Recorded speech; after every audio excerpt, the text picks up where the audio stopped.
समाधि खुला पाए, उसे आपकी जरूरत है। तो विष्णु भगवान नंगे ही पैर दौड़ते हुए चले आए, ध्रुव के सर पर हाथ रखा, आंखें खोल करके ध्रुव प्रभु के चरणों में गिर पड़े। बोलिए गोविंद भगवान की।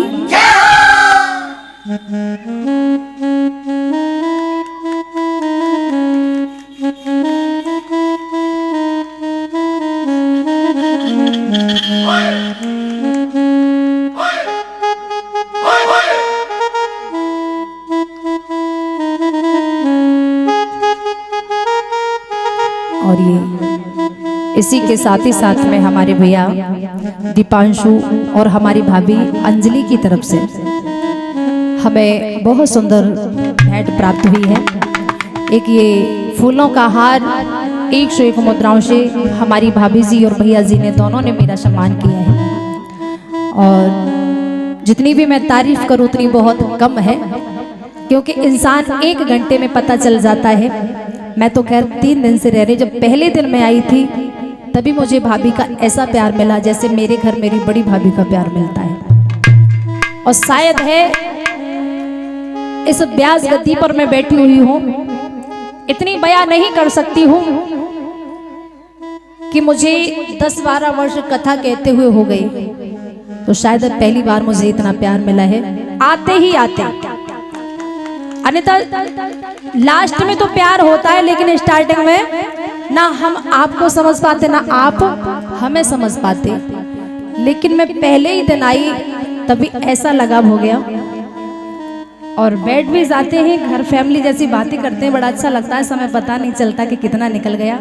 तो प्रभु से यही कामना करूंगी कि हे प्रभु, इस परिवार पर आप सभी के ऊपर ऐसी दया दृष्टि वर्षाए रहना कि मैं जब भी इधर से निकलूं तो आप सभी की मुझे याद आए और आप सभी लोग मुझे हंसते हुए खेलते हुए दिखाई दें। बोलिए गोविंद भगवान की।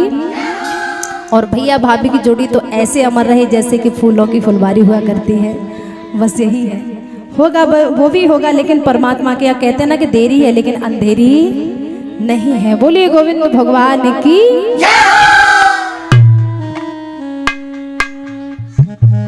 आ जाइए कथा की तरफ ध्यान देंगे। भगवान जब ध्रुव की खबर लेने के लिए पुनः आए हैं, सर पर हाथ रखा, चरणों में गिर पड़े ध्रुव।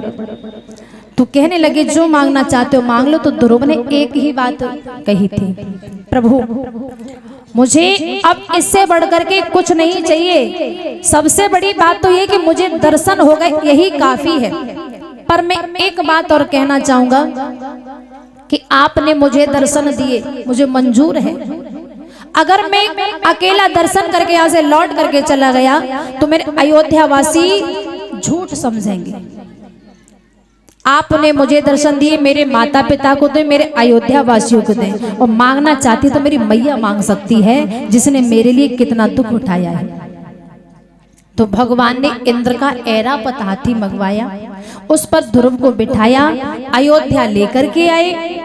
सुनीति को किसी ने बताया कि तेरा लाला आए गए हैं, तो मैया रो रही है, आंखों की रोशनी चली गई रोते रोते। मैया कह रही पागलों का है बाबरो बना दियो है, मेरा बेटा छोटो सो गयो, अबे तक मैंने सूरत नहीं देखी, शायद अब देख भी नहीं पाऊंगी।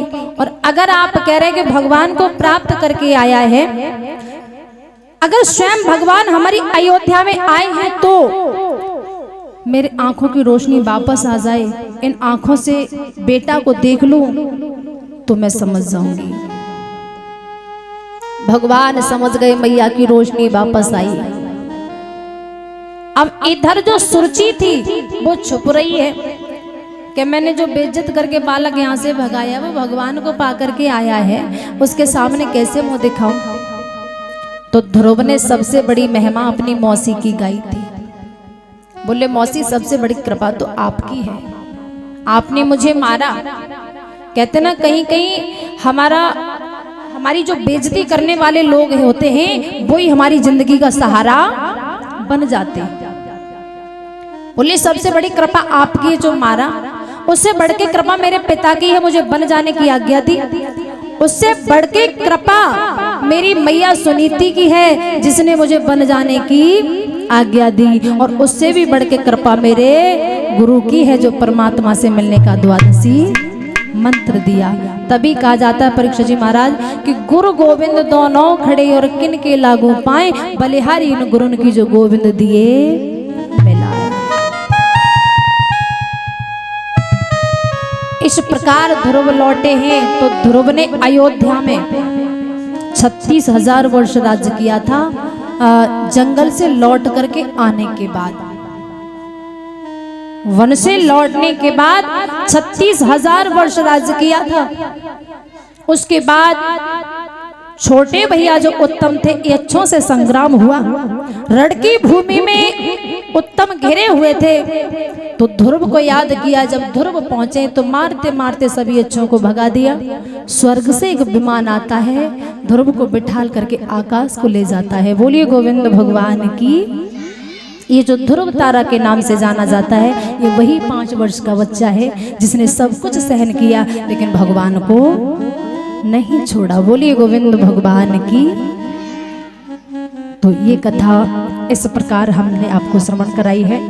कल का सभी विषय धंधे ऐसे ही थोड़ा थोड़ा समय निकाल करके आते रहें, ताकि आपका भी मन लगेगा, हमारा भी थोड़ा मन लगेगा और आगे कथा बढ़ती जाएगी। तो सभी एक भजन बोलते हैं ताली बजा करके।